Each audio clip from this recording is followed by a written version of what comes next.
Cool. So yeah, in the there's quite a few themes that come up in the Odyssey, and I was trying to find one to kick it off. We were already talking about how ridiculous it is that the Bible came after the Odyssey, and we know who wrote the Odyssey, but we don't know who wrote the Bible. But in terms of finding a path for just to kick off this conversation, I think that it's quite interesting how Odysseus is a hero who doesn't use the truth. He often lies to get his way, and what I'm wondering is whether honesty is actually the best policy, whether people here would rather have honest answers, whether you'd like to know exactly what's happening, or whether you'd rather someone occasionally tell you a slight fib in order to protect you from the truth. Or protect themselves from the truth, or protect themselves from what's going to happen. You said there's like a sense of necessary duplicity. I guess that's like the other way of looking at the truth, because you just know the truth is just not going to be in your benefit or in your aid, unless you're duplicitous. Yeah, exactly. Yeah, yeah. Because one of the things that I've got a friend whose his whole thing is that he's always like absolutely truthful, but sometimes it's too much. I was on a holiday with him, and he said to me, "Oh, by the way, you're the most unaware of self person I've ever met." And you really wish that he hadn't. Well, I just thought that was a bit harsh. I didn't need to know that. I didn't need to. Did you not, though? No. No, I didn't. Is being tactful duplicitous? I don't know if it is. Yeah, but it's not being fully. I suppose it's holding back the truth. Well, that's a little bit different though, because compared to Odysseus, I feel Odysseus is quite self-serving with his duplicity. It's always to like save himself, whereas that was just a bit mean. So I think there's a difference. I'm not sure your friend needed to say that. But you think Odysseus is alright? Well, no, if he's self-serving, which he is, clearly. Then you forgive him. No, I'm not sure I forgive him. Yeah. Sounds like a bit of an idiot, to be honest. Maybe if you're misrepresented, or you know you're going to be misrepresented, then you're duplicitous so that you avoid that misrepresentation. Then that's maybe the kind of like necessary duplicity in your. He was doing it for a reason, though, wasn't he? He was on a mission. He had to do certain things in order to achieve that mission. So it's not really about morality at that point. He had to survive. Wasn't it? Yeah, exactly. Yeah. Well, yeah, that would be his point. Yeah, I think it's kind of I felt it a bit with furlough at the moment. Whether or not it's fair, whether or not it's right to claim furlough. Okay. And then these questions over people are on furlough but they're still working for their company, but they're not meant to be working for their company. There's quite a lot of support for the dishonesty coming from us here. It's like, duplicity has many reasons to engage with it. Well, mainly in his context. I mean, he had to survive. Obviously, it's justified. You couldn't turn around and say the truth because you would have got killed, on the spot. So, yeah. Yeah, I agree. I think it's kind of like the whole Achilles' point of view, where he just says the truth. He's the most powerful. It's kind of like there's a story about Augustus, is one of the emperors of Rome. They say that he was stabbing everyone in the back until he became the ruler, and then he became kind. But it's like it's a privilege. It's a bit like being generous is sort of a privilege. If you have, if you've got exactly. If you've got the cash, it's a lot easier to. Or if you can be honest, but no one can attack you for it. It's also a good show of power. That's true. Yeah. Well, yeah, Achilles can say what he likes. Yeah. If not, he'll snipe them. Yeah. Exactly. You didn't like the idea that glory is what we should strive for. No, I think I have a problem. Well, no, because glory is fine, but you said if you had to have ultimate glory or ultimate happiness, what would you go for? And I said definitely happiness. And I think glory. Well, you said that you thought that people would think that glory meant happiness. Yeah, that's exactly right. Yeah. So anyone that chose glory would be because they think deep down it means happiness. That it would bring them happiness. Exactly. Is probably what. It Obviously, if they're being cast as opposites, then yeah, you're probably right. Obviously, you choose happiness. I don't know. I I don't know. What is glory without happiness? Surely. Yeah, It's but- like, oh, I won. Yeah, you get remembered. Rubbish. You get Yeah, remembered yeah. as having been victorious. Yeah, lasting reputation. I guess. Yeah, that's Yeah. what. Yeah, well, that's true. Yeah, Yeah, that's true. Being Well, I forgotten is a big human need, isn't it? Like we don't want to ever be forgotten. Also, happiness is something that it's a sort of it's a state of being that occurs for a while, but it's not something that endures. Why not? No, Why you not? said it would. Yeah, but I'm not It's gonna the be- choice. I think it Yeah. was. Yeah, exactly. I hope for it as long as I'm alive. Then that's fine. Yeah, you're happy to have the happiness and then of your life. Then be off. Mm. Yes. Also, maybe enduring glory is different from glory. You can fall from glory, so you could. Yeah, so it's not necessary. It's not. You might have to change that to being remembered as a glorious person. That can change too. Yeah, because falling from glory, but that's what happened to Agamemnon. He was glorious. He defeated the Trojans, but then when he gets home, his wife is with someone else. But he's still got glory, hasn't he? Because he's still achieved what he's achieved. Was the called the worst of all? Yeah, it's not. Oh, It's not ideal for him. Yeah, he's not He's having. not happy, but he's still glorious. Yeah. I don't know. I don't know if I he's don't know. glorious When I hear like he did have glory, definitely at a stage, but I just don't think he's going to be remembered But I as think glorious Agamemnon. He's going to be remembered as Agamemnon, his his wife, wife ran off with someone else. ran off with someone else and then killed him. There's no glory for the other guy, but there's happiness. The other guy. Yeah. Yeah, the other guy had short-term happiness. He got killed though. Yeah, it's true. Yeah. He got killed. Yeah, justice justice was was served for him. Yeah, short-lived happiness. Short-lived happiness or short-lived glory.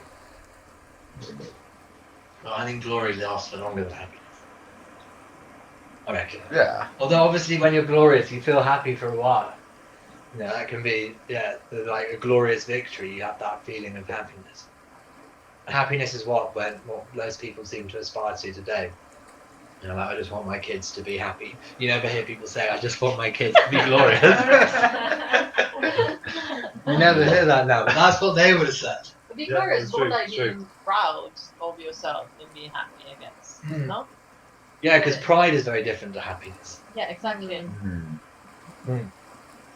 think that is more of like a recent change from the idea of like having your children grow up to be like proud and glorious to just being like, actually, let's redefine that to happy, and that's like, or satisfied. Satisfied, I think, is different though. I like satisfied. Because you can be really unhappy, but satisfied. Can you? Can you? It's a bit low I- end. I was satisfied with past achievements, but now you're No, like Or you connected could, with you your- could be like you're building your house, but it's pouring with rain, You're miserable. and you're miserable. But I'm building this great house.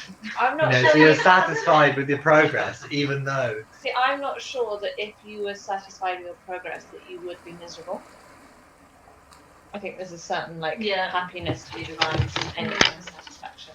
But you're casting happiness as like a very immediate thing. So you're saying that would just be happiness anyway.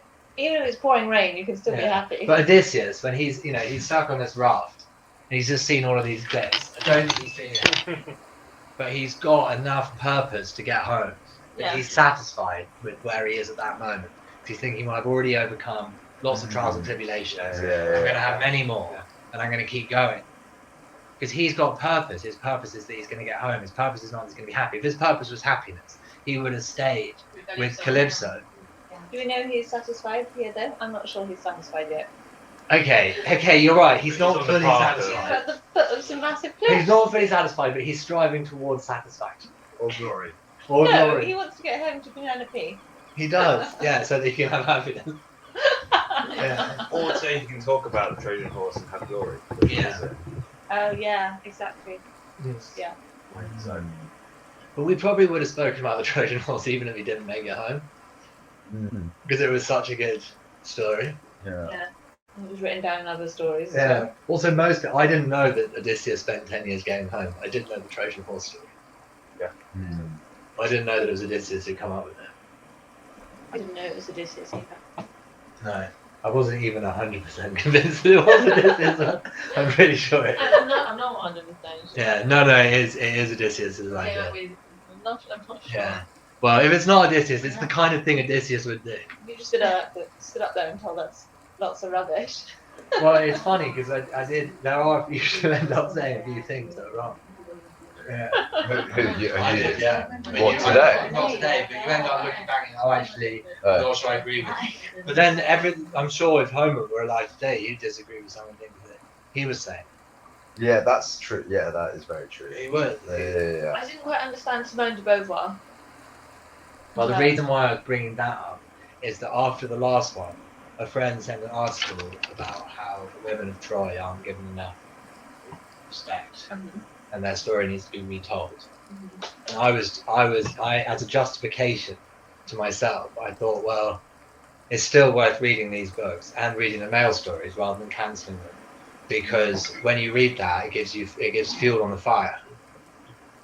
There's quite a lot of books about the women of.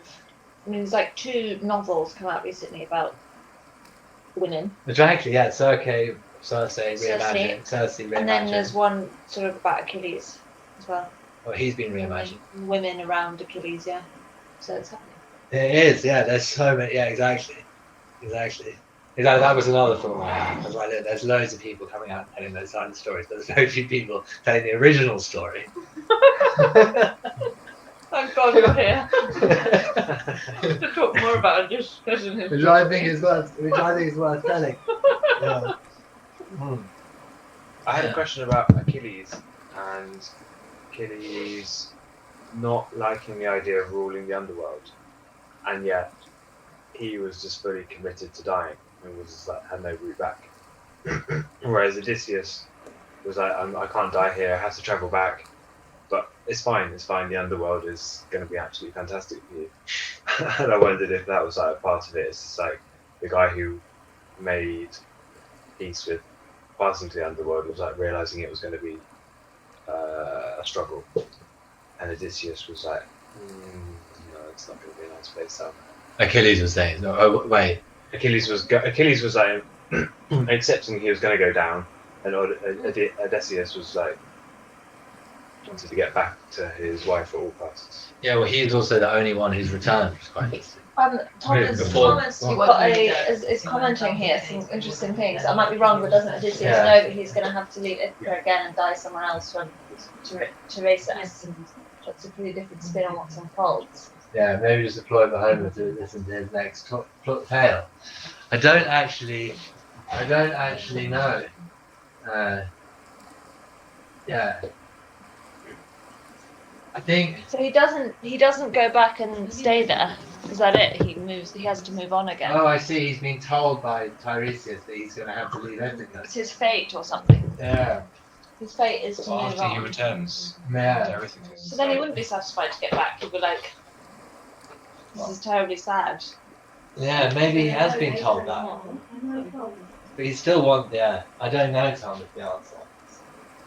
Maybe it is, yeah. Maybe it is a ploy for him to listen to his next tale. I do think it's interesting that he chose to make it about Odysseus in this one rather than a great man, rather than Achilles. But it wasn't like a story from Homer. Like, it's not that he wrote it. It was said in and many times, like orally, for people. So he's not the one who made up the story. Homer. That's true. He didn't make it up, but he It did wasn't choose. up. He did choose. He Focus. chose to focus, to Yes. shine a light Yeah. on Odysseus Yeah. in definitely, the yeah. end of his life. Whereas at the beginning, he's choosing to make the focus about just this like more straightforward superhero. Is there like a modern day Odysseus in like a film?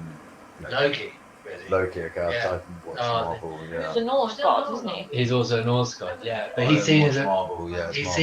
seen as a villain, trickster. Yeah. But yeah, I Yeah. Yeah, stop!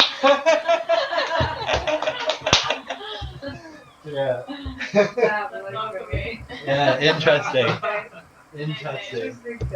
Yeah, yeah, because there is what is interesting is that he dips into 𝐾𝐈𝐀𝐋𝐿𝐴. He also dips into Circe. He does well. He takes pleasures. He takes pleasures, but he doesn't stay with the pleasures. He does ultimately leave each time. He leaves. And what does that mean, though? Is that good or bad? He is away for like over 10 years and he's tired and You did that in 7 years. Well, like Calypso is a goddess. You know, she's offering him eternity. She's offering him eternity. He turns that down, Do you know what? which I think is quite good. Penelope 7 years. He's had 7 years with her. Yeah. Yeah. Turn it down when you get it off with once. You're like, I'm gonna turn it down. 7 years of shagging, and then like. You realised it wasn't a permanent. Yeah. Like, listen, I'm gonna turn you down. Is he actually the 7 out of the 10 that he's taken to? I trust Tom. I'm sure. 7 years and he's on a lovely Greek island, just having a lovely time. And there's all these it's presented as these massive travails and this long journey to get home, and actually 7 years he's having best time ever. Goddess. Also, the other thing that slightly brings. 7-year crisis. Yeah, exactly. Yeah. It's literally. The other thing that slightly brings him into question is that all of his men die. When he gets back, it's he's touching my arms. Tom is not a fan. Yeah. Well, Tom obviously ascribes to more rigid, ethics, because Odysseus is quite slippery, and once the Romans had arrived, they didn't respect this kind of behaviour. Yeah, and Tom is definitely on the side. Tom, by the way, did the music. Yes. He's on the right So there. is Odysseus alone on this raft? He was alone, but Always there's a mates moment died. where Athena, or one of the goddesses disguised as the bird, arrives and gives him a bit of comfort. And they've all died, so all of his friends. All of his men have died, which I do think is quite interesting. And also, there's that moment where he's the only one who gets to be strapped to the mast to listen to all of the sirens. Yeah, all of the sirens. And he's probably the only one. It could be who like, gets those islands. guys, 3 of us are going to strap. We'll draw lots. It's going to be me, but maybe 2 others. But no, just me. The rest of you guys aren't going to have access to this truth. So that having his cake and eating it is quite cheeky. How complete was his knowledge of sirens? Because I thought there was a risk you just lose your mind. He probably felt that he could deal with it because he's a trickster. I'm not with Tom. I'm not with Tom. Of course you're not. He thought there was a couple of years of fun to be had with sirens. 2 years with Calypso, 7. Yeah. Well, I think that Had my fun with Calypso. Maybe I could get a couple of years fun with the sirens. Then I'll carry on home. but life was bringing these opportunities into his life, and it also does make for a good story. Yeah, better story than if he was like, no. Yeah. No. Yeah. Well, it would have been. There would have been no story if he just travelled from In 2 weeks. No, there have been these Cyclope story. And which ones are the other majors? Like we have Trojan. sirens, we have the Trojan horse. yeah. He did. Surely he deserves some credit for the Trojan horse. Trojan No, horse, definitely. obviously. That's absolutely mega. No, it's- And but I think the kind of guy who comes up with the idea of the Trojan horse is probably going to be the kind of guy who does end up spending 7 years with Calypso, because he can come up with a justification somehow for doing it. Because they do say that there's a relationship between perceived notions of immorality and creativity, because people come up with ideas to justify their actions, where other people, sort of trickster ones, like Odysseus. But it just depends on how you want to see it. Yeah, I'm still an advocate. I'm still an advocate of Odysseus. So your glory over happiness as well. I'm suffering over happiness. Yeah, definitely. Yeah, because I feel like happiness is quite easy. I feel like you can, anytime you want to sit back and relax, that's a feeling of sort of happiness to More me. for you when you're 99 and you look back on your life and think, "Oh, suffering, we've all had a happy time." No, because I feel like a lot of things, like even putting this thing together, there's been some really happy moments, like when Tom sent the music and I listened to it, I thought, wow, made me feel really good. I was joyful, I suppose, for a moment rather than happy. But the majority of the experience has been like either anxiety-inducing, incredibly stressful, like feeling of like sort of whether it was actually going to pull off, like smallness and all of these kind of fears that you have when you put yourself in front of a crowd. But it's worth it for me because there's a purpose. Something is coming into being, and it gets. I don't created. think happiness is about not doing anything, like relaxing. I don't think that makes people happy at all, even in the short term. I don't think you'd have felt the happiness if you didn't have the suffering. gruel, The yeah. struggle. I don't think that's the definition of happiness. It's doing anything. Yeah, That just might seem like it to after a achieve long time. happiness. yeah. Then you get it for a moment. Some. I guess the problem is I feel that suffering is the opposite of joyfulness, which is the word you just said. And they're both kind of quite extreme. You can't really sustain either of them. They're both sort of short-term like spikes. Whereas the happiness is the underlying bit. Really, because I see suffering as the baseline.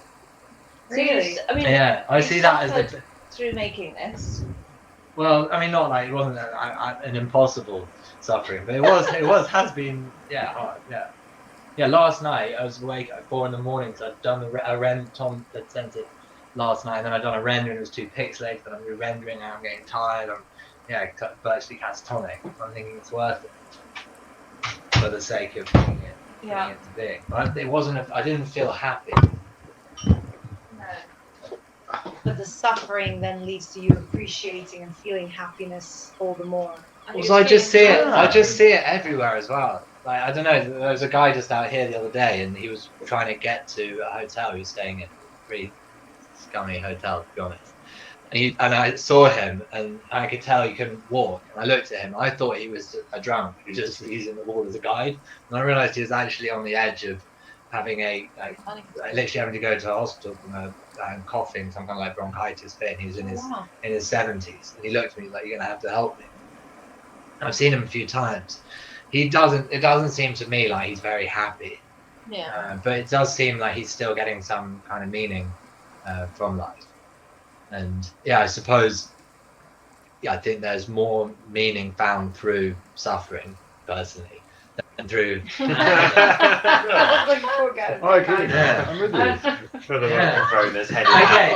Okay. The Japanese ikigai, that thing, the Japanese kind of ethos of like happiness through work, and why they live so long is because they every day will do the tasks that need to be done. They'll never, even into their hundreds or 90s, will always do the work that needs to be done. That's the thing that actually keeps them happy. Because the moment they break away from that and think they need to just relax that day or whatever is when it all starts to kind of crumble.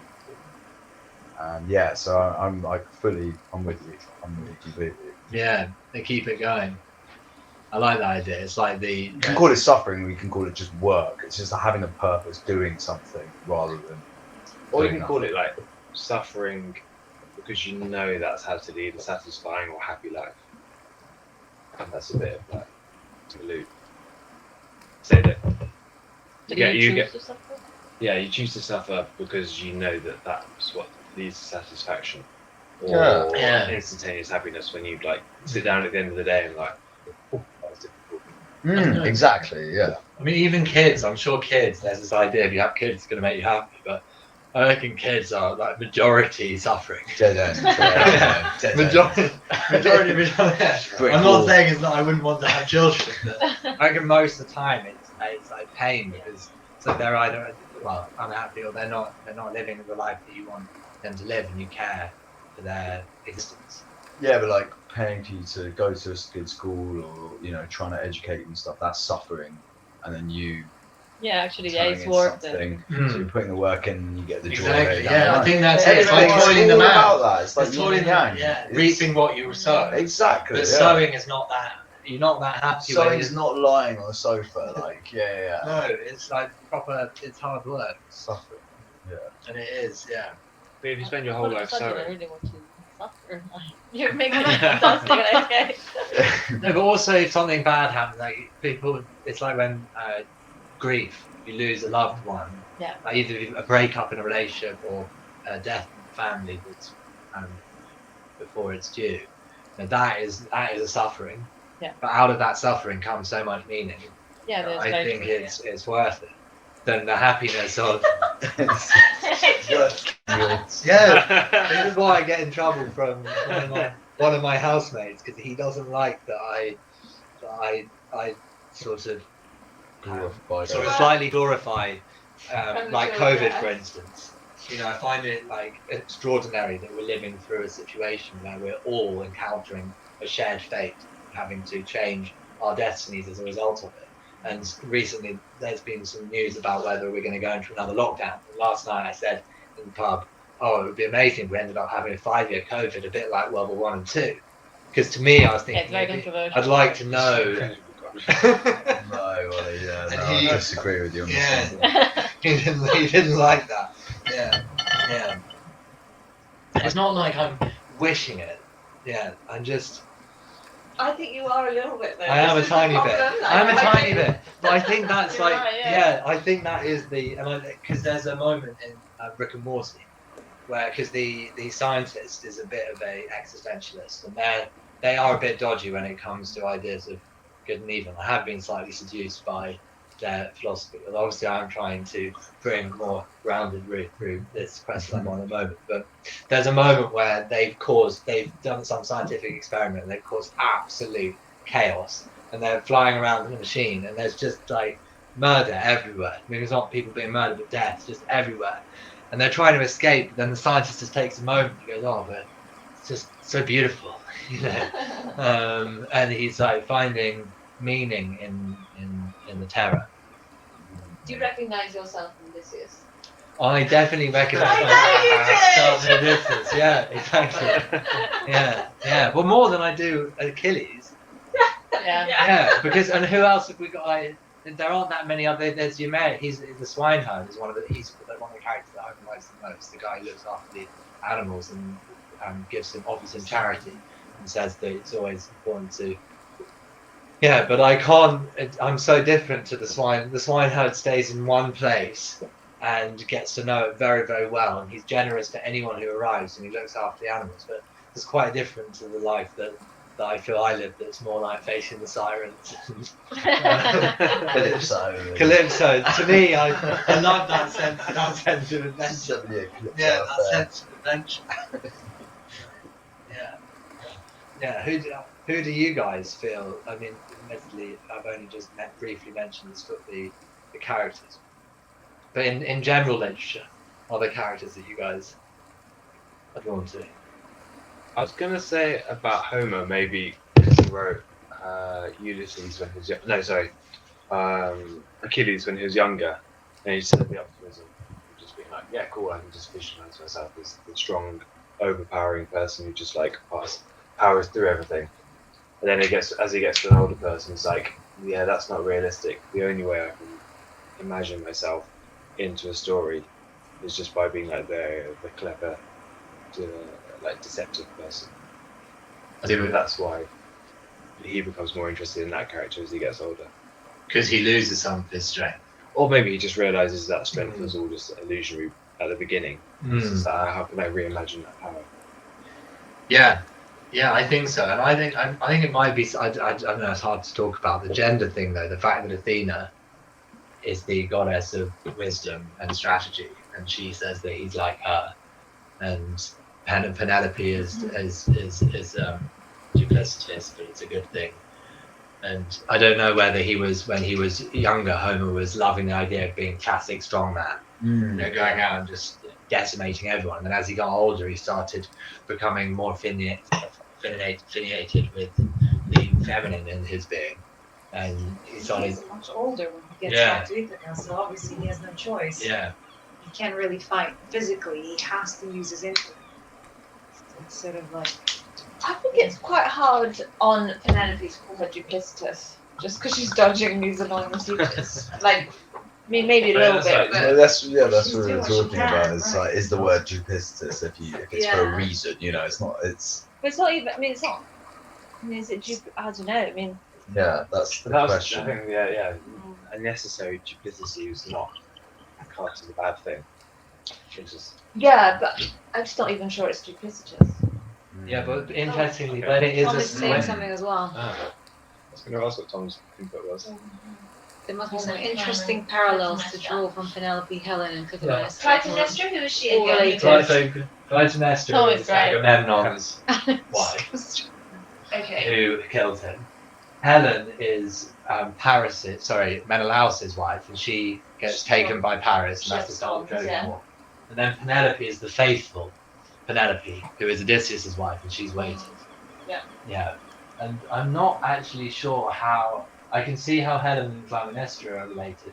I don't know how Penelope. Tom's obviously got some serious knowledge here. Can we just bring him live? Because he Why is clearly he not had here? something to say. Yeah, did you think it Yeah, worked? that's a good one. See, Yeah. bring him in, bring him in. I don't know how he can. But He he. should request to I- be invited. Yeah. I think he's saying that Clytemnestra, Helen, and Penelope We'll see actually if like we related. see if we can bring Tom in from Yeah, let's bring Tom in. Let's see if he can do Oh, it. invite. You can invite people there. Can you Yeah. like click on his? Yeah. I know, we don't. Yeah. Yes, exactly. Put No. user in. No, he would have to. Tom would have to join. Message And him. ask to join, and then he would. Well, he'll hear it. Thank He'll you. hear it. I think Helen and Clytemnestra are sisters, and Penelope is their cousin. So Tom, yeah. Tom knows. This is why Tom. That's why it's ideal that Tom was doing the music. See, there's some kind of, there's some sort of fate involved. Oh, I think Helen and Clytemnestra are sisters, and Penelope is their cousin. Hmm. Really? Okay. No, I can't remember. No, I mean Helen blows with the wind pretty big time, because she really does. Because she's with The whole Trojan War. Helen's with Menelaus originally. And she likes it in Paris. Then she legs it with Paris. Oh right. Yeah, and then she does then realise that Paris he's so handsome. But when she gets to Troy, she realises that Paris is handsome, but he's not much more than that. And perhaps she should have stayed with Menelaus. And then she ends up going back with Menelaus. And very complicated. You shouldn't have taken her on. He's trying to He shouldn't join. have taken her No, back. he shouldn't Join have the taken her band on. dies. No dies. But is she not Oh really? considered by the gods the most beautiful? Yeah, I don't know. Maybe you have to select the window where you have. She the was most- considered by the gods. Yeah. the most beautiful. Never mind. Tom's enjoying it. He's Maybe. he's alive. That's why He's he alive. wants to. Never Yeah. mind, as you were. Yeah. Did Tom, did he study ancient Greece or something? Classics, Tom. Did he do I think he Yeah. did do classics. Classics. I think he did classics at UCL. No, I think yeah, you're gonna go to the toilet. I think that might be why he's got some of the knowledge. just pretty plays. No. So he's a consummate professional. Boy, fair. He's actually more qualified than all of us in that as well. Yeah, brave. Well, that's the thing. Tom is more of an Achilles character. He's like, no, I am the best man. You know. Too honest. I know. Too honest, Tom. I know. But he can be. You know. He's like, I'm the best violinist. Oh, he's saying A levels. I mean, that's A-levels. good memory. We Your all memory did. is incredible. We all did A levels. Yeah. That was ages ago. Yeah. Well done, Tom. Well done, Tom. Yeah. What else are you going to trump us on? Yeah. Yeah. Yeah, I don't know. The other thing that was mentioned that we haven't spoken about is this. The question that I was interested in is whether or not you should give to beggars on the tube. So here the story is very much like anyone who comes as a supplicant should be given something, because a small amount can mean a lot to someone in that situation. But if you read the big issue, you're told that you're not meant to give to homeless people because they're going to use the money to spend it on drugs. Marketing campaign for the big issue. Just a marketing campaign for the big issue. Very smart. Very smart. Just give your money to the big issue is what they're trying to get at. So I wouldn't trust that. Do you know, I'd never read it like that. I had never really formed an opinion. Why would I really? On what? On the big issue? No, not on the big issue, just like, I'd heard stories that any money you give to a homeless person would be better for them given to a charity or given to a big issue. I'd always thought, it's like, is it true that so many homeless people are just like flagrant addicts? Yeah. It doesn't seem like that's so obvious on the street. Yeah. But maybe if this is like the professional opinion, I should give my money to a big issue or to charity. But I'd never really been, 100% convinced each way. Yeah. That was interesting that you just like read it in that way, and that's like, Well, I was kind of. oh, okay, yeah, because I was kind of semi-joking. I'm the same as you, where I actually would just I'll just read the person that I'm dealing with in that moment and trust my judgment of that person to be like, I know if I give this person 10 quid, right, and he's saying it's for a hostel, that it will go to the hostel versus this other person who I think it will go to drugs. And you know, these generic these generalizations of like never do this or always do this. It's like really. It's really designed for people who aren't able to make that assessment. Yeah, it would be nice to have it either way, because it'd be nice to 100% trust people, or to 100% know for your own like peace of mind. No, just give it to an organisation. Like they're a single species of, they are literally hundreds of thousands of these people, and some of them have become homeless a week ago because and I bought a guy a train ticket for 35 quid, or it was a bus ticket to Birmingham. And he explained why he needed to get there, and I just went with him to the cash point. He explained everything to me, and I was like, I trust that he's actually going to use his money to go back to Birmingham to where his family are tomorrow, versus someone else that says, oh, I need money for a hostel or whatever, and you're like, mate, you're gurning. And like, right. You might need it for a hostel, but I also think you might give this to a crack dealer. Right. And so just trying to lump it into one single approach is ridiculous to say homeless people as if they're one homogenous species. Yeah. I don't know if that answered what you were No, I asking agree. about. I do think it's circumstantial. Yeah, you need to make a judgment call in that moment. I think it's quite depressing, the idea that you should just donate to charities instead, because I think that for a start you've got to Pay the corporates. that, and also I think like everyone's just got to ease into the fact that you're going to sometimes make mistakes. So you might sometimes give it to someone who's going to go and spend it on drugs, but so what? Because actually you will also maybe give it to someone who actually really needs it, and that's great. And I think that kind of personal connection is quite important. And if you're funneling everything through something else, as in charity, I mean, I don't know, I just find it quite depressing to think of a society that doesn't that creates this barrier between people who have no home and then everybody else, and you're actually also creating this barrier where these annoying announcements on the tube that are like, don't give your money to the beggars. I just think I hate it. I think it's horrific and not very humane, actually. I think if you see people that you think are in need, you should just give them your money.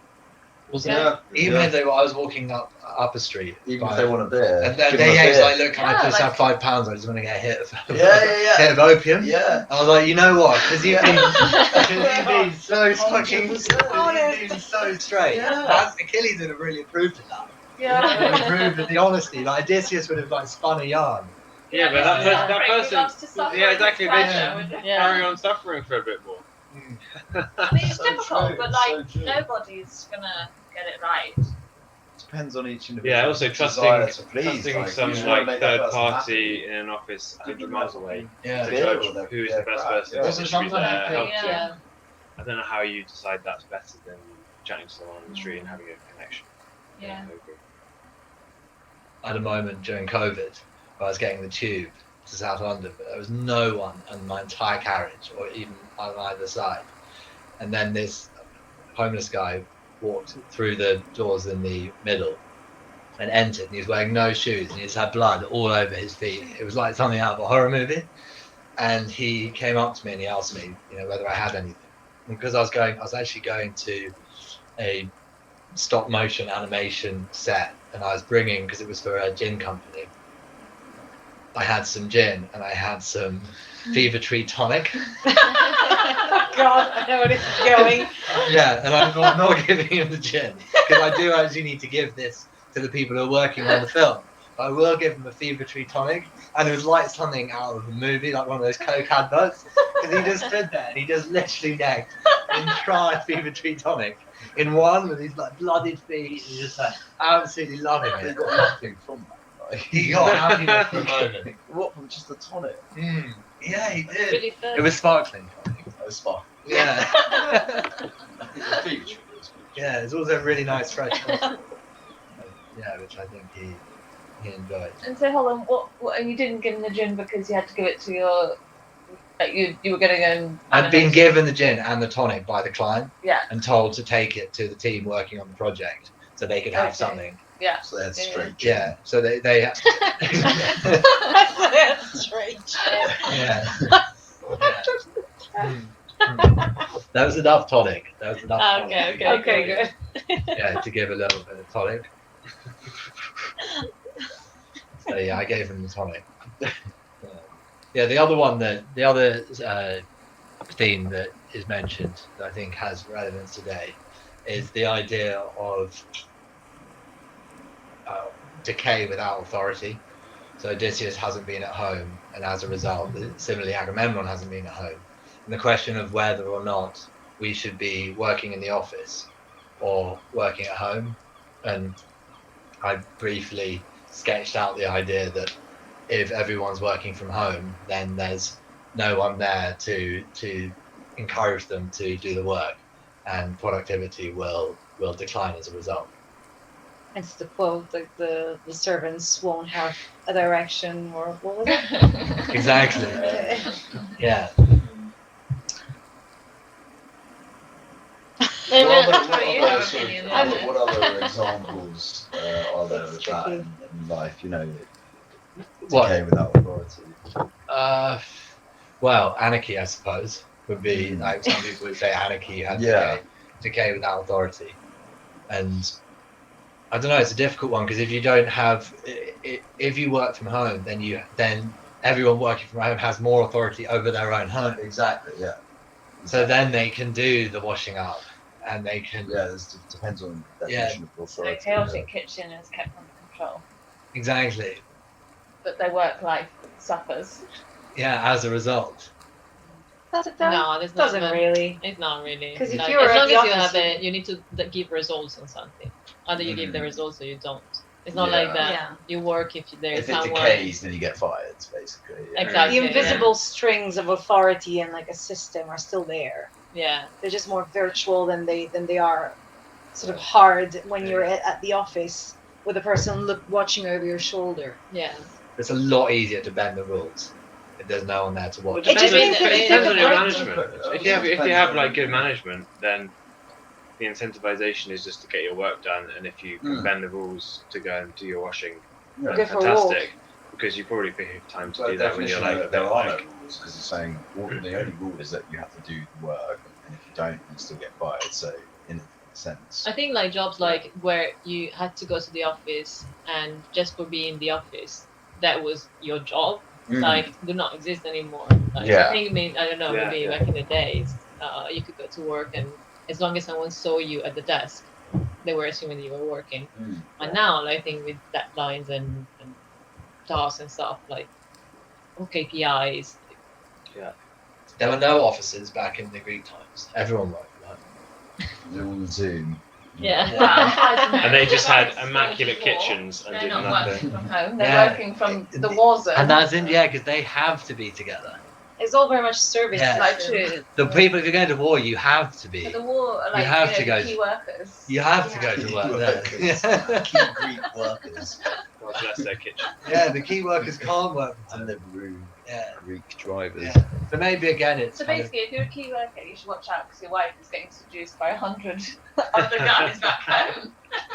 Well, I mean, she was the queen, so it was a desirable, But your A manager, desirable a lady. desirable lady. it's so Power. extreme to have 100. But that's how what she was. Yeah, but also that's how faithful she was too. Yeah, not a single. Maybe they're all rubbish though.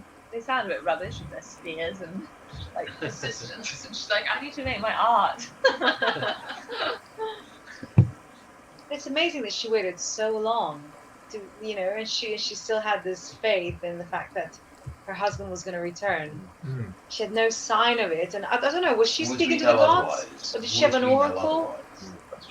Maybe she had I an don't know. oracle. Yeah, who was her Calypso? Yeah, maybe she was. Oh, 7 years, he didn't really count for anything. Yeah. Yeah, that guy. Yeah. I guess he did hang around for a long time. I did say Had it come been in the a other couple way of around, do you think Odysseus would have given in and just taken on a times. wife? Finish my painting for the day. 100%. Yeah. Calypso and Circe be testament. Well, He he would have definitely taken on a wife. in the meantime. Not like a mistress. Like, or do you think he would have taken on a semi-official Greek mistress? mythology, Yes. handies. Well, I mean, one woman. Yeah. yeah, I do. There's no chance that Odysseus would have behaved like them. No, there's no chance. He wouldn't have. No. That's a very good point, yeah. Well, because Odysseus would have. I know, he might have talked like he behaved like that afterwards. He'd have been like, oh, 7 years, that's nothing. I've been waiting for you here Oh, for so 10 years. maybe just the storytellers weren't with Penelope, and actually Yeah. she was having dalliances left, right, and That's what we were centre. just thinking, yeah. I finished painting for today. Yeah. Come on, guys. Come on up. Also, Odysseus is a storyteller. He probably would have slightly spun a story Embellished, that worked in his favour. Yeah. When he got back, he'd be like, "Oh, I overcame Calypso. She was well up for it, but I wasn't." I turned her down.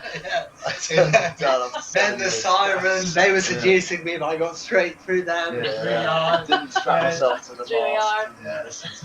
I only gave in for 7 years, then, Yeah. Exactly. Yeah. Not 8 years. It's also reminding me as well because there's a moment where he is spending time with one ruler, and he's sitting there as the beggar, and someone there tells the story of the Troy, and Odysseus goes, "Oh, tell the story of the Trojan horse," and so this guy tells the story of what happened. Obviously, he's talking about Odysseus. Odysseus is sitting there thinking, "I love it," but he's actually crying because he's so sad about all the women that have died, but he killed the women.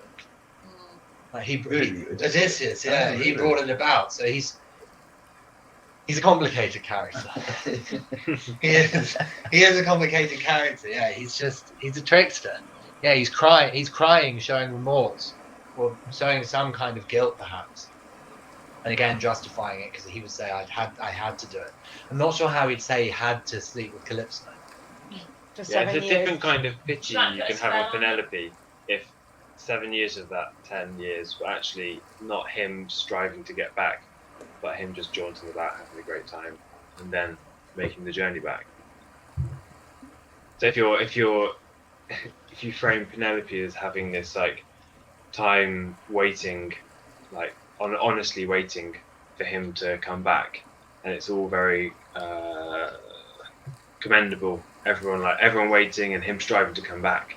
There is a 7-year period where she's waiting, and he's just like, yeah, I'll deal with. I'll make that an importance later. That's my priority later. Oh, here we go. Nice, that's it.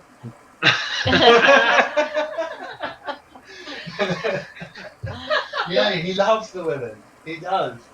He loves the women. Yeah. Also, he doesn't get on very well with Achilles. It's interesting because Achilles is the best man. What was Achilles up to?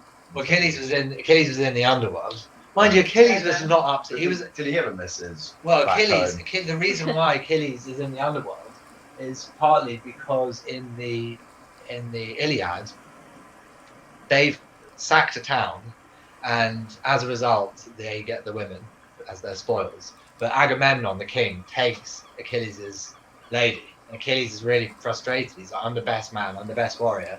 What are you doing taking her from me?" And Agamemnon says, "Well, I'm the most powerful. I'm your ruler. I should have her." Yeah, he doesn't even fit it. Look at him. Achilles must think Odysseus is such a dick. Yeah, he does. Achilles will look down on Odysseus. Big time. Yeah. Yeah. Achilles will look down on Odysseus. Yeah. Yeah. but It's it's Achilles, Brad Pitt, and Yeah. so, yeah, fine. Achilles has got it There you pretty go. easy. Yeah. Fair enough. What would you this expect? is the guy from Lord of the Rings who is a traitor.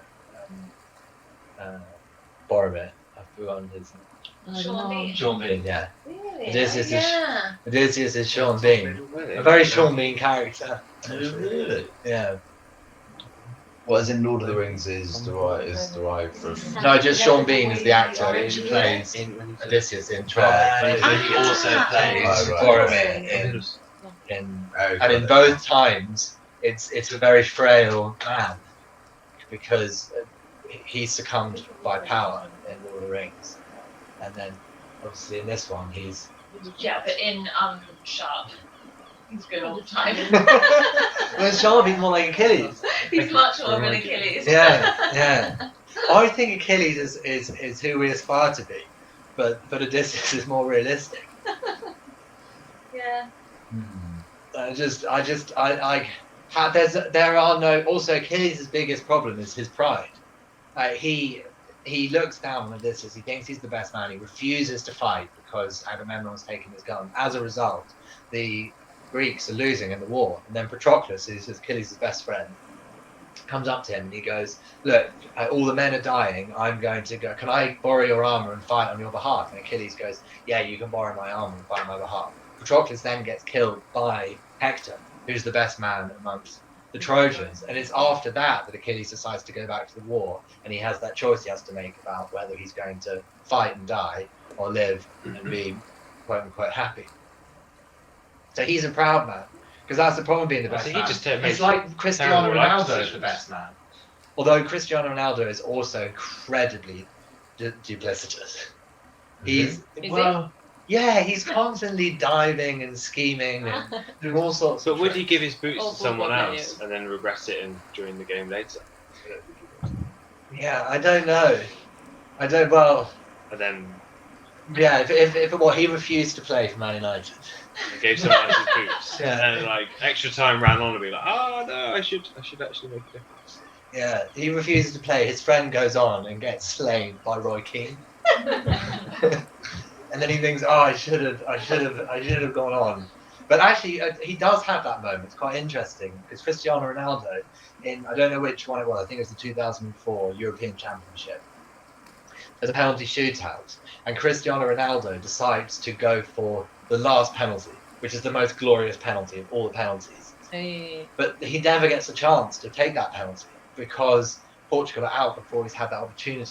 Oh. So his pride and his strive to glory takes away victory for the entire team. Yeah. And then fast That's forward nice. to the World Cup, and he decides to take the first penalty, or it might be another European Championship. He takes the first one, Portugal win.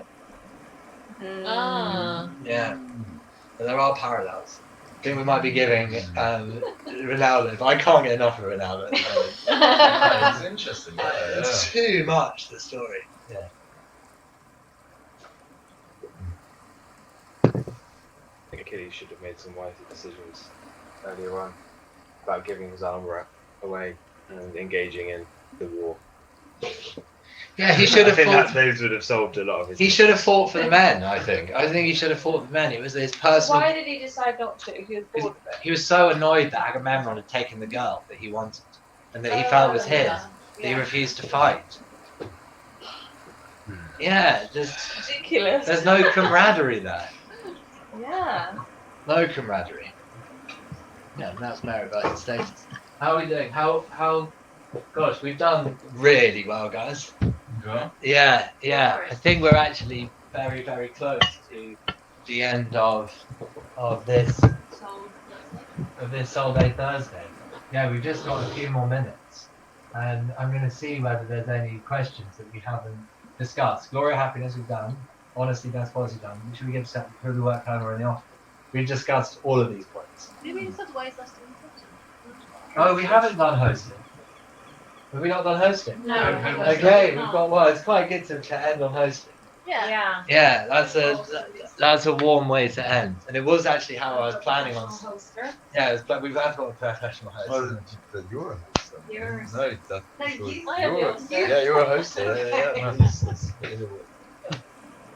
I mean, Why is hosting important? Please tell us. why is hosting important? I don't know. I love hosting, but I guess it's the sharing. Sharing experience with other people, and like Facilitating show up. new connections. Facilitating new connection, also like welcome people without distrust. Even if you don't know them very well. So I guess it's a sign of trust in humanity. Maybe much, but I guess so. Yeah. Yeah, I like that idea of the trust, because that's what Menelaus is like. He meets Telemachus and he immediately goes, look, enough about who you are, we'll deal with that later. For now, let's have this lovely dinner that I'm going to put on for you. Yeah, it's an assumption of the shared humanity, and shared values, I say. What do you reckon, Jamie? As a professional host? Well, really, yeah. I mean, it's really hard to put it into words. Just it feels like it's serving a purpose, kind of bringing, as a host, you're bringing people together to connect with each other, not with yourself, but just with one another. And if you hadn't done that, then they would never have connected. For the procreation of humanity, those gatherings are the thing that Crucial, yeah. it's crucial, but it's really hard to put it into words why it's important. Your soul gets filled from that moment, from that happening. But yeah, I can't really quantify it, unfortunately. What do you reckon, Rosa? I'd agree. I don't have much to add, I don't think. Yeah, what do you reckon, Isabella? I don't know. It's a moment of, as you say, where I guess you put away your differences and you come together in the name of like food and connection and human connection, and food can be the excuse, or drink can be the excuse, or conversation and exchange, or all these things together can be the excuse. And I guess sometimes you have this sort of unmediated connection with other humans where, under the excuse of just connecting in the context of whatever, food, or you just come together because sometimes you just want to simply connect with people. And hosting is important. It is in our culture. We're Italian. It's in many other cultures, in the British culture, or I don't know. So I thought you were Italian. Pepperoni, yeah, Okay. whatever my name is. No, I love Viviani because people Joey Pepperoni. it does remind me of Joey Tribbiani, but but are you Italian? Yeah. You are, okay. So you've got Italian heritage. It's incredibly important. In any culture, it's incredibly important to treat your guests really well. And why? I don't know. I think it's the trust thing. Like you put off your guards and you're like, okay, now we're together, and you decide to show up like to other people. It's kind of legacy. What do you reckon, Bob? Yeah, I think trust, but also I think each person's in a unique situation, a unique position to kind of invite each of their friends to meet other friends. So in that sense, each person can host something and make it very natural for different people to meet. And then someone else of the same group, but maybe has different extensions of the group or groups, can also then host. And then it's a way of just people meeting people, which is different from just the same group of people meeting. It's like it's got an evolutionary purpose, doesn't it? It's actually, Yeah, I think it is this. It's the trust, and then it's the amplification of trust through other people coming together. And I like the idea when you throw a house party and there's, say, several people in the house. You've got all of these different characters, and then they all, by virtue of knowing the house, trust one another. Yeah. And also everyone else does, once there's a bit of effort, like tonight, putting some sushi, which was an absolute most minimum effort you can put into hosting. So good. Once there's sushi on there, then people arrive, and the energy comes from everyone collectively, which I really like. And there is an element of glory, like the heroes we're talking about. That when you're a gracious host, there is this legacy. It's not for yourself because you're stressful. You're stressed, but actually you're getting this other thing of knowing other people are getting happiness from it. It's actually such a good analogy. Yeah. I've started to realise that birthdays are a good reason to, when it's your birthday, put on an event or like host people is just because that makes kind of like. No, it makes me laugh because you realize it's a surprise party that you didn't organize. I haven't really That's surprising. lived this realization yet, but I'm slowly realizing that the most important thing about people hosting birthdays is not that they necessarily find their own birthday the most enjoyable time of the year, because it's a bit of a ball ache to organize everyone and host lots of different conversations with people who don't know each other, but actually everyone throughout the year hosting their own thing means that I guess they do get a bit of glory, but also it's like you are taking the burden or the effort on bringing people together. Yeah, that's like so true. So true. Otherwise they wouldn't connect and they wouldn't get together. Yes, exactly. Because if everyone just takes equal responsibility and is on a group organising a pub visit, eventually the same thing replicating itself again and again throughout the year is just less effective than one person being like, this is my thing, everyone go. And you know when there's two different friends from different groups and you bring them together and the only time they saw each other was the last time it was your birthday, and you're like, oh, they're like connecting again because of. But you're over here actually remembering the conversations, being like, yes, this was great. Exactly. Maybe next time we'll just make an agreement to meet up. Yeah, and then over time the trust is built enough to then meet outside of that circle. Well, that's also linked to your office thing of working in the office. I think it's number 1 or 2 place where people meet before they get married, as in like husband and wives meet at work. So to lose that, in society and make people work from home is a massive loss from a sort of connectivity thing in between people. That is a good point, because often people who are married or in relationships are more keen to have them working from home. Because they've already found someone. They've done that, and they're settled. But, that's it. What happens to single people who are working from home? It's fucking sad. Yeah. You're not meeting anymore. Your only outlet now are apps. Which you like, which is sad. Go from Zoom to Winder, which is like working Tinder. Oh, guys, we've come to the end. end. Up and you work with some people. We've come to the end. Yeah. Is that an idea? No, I've just come up with it now.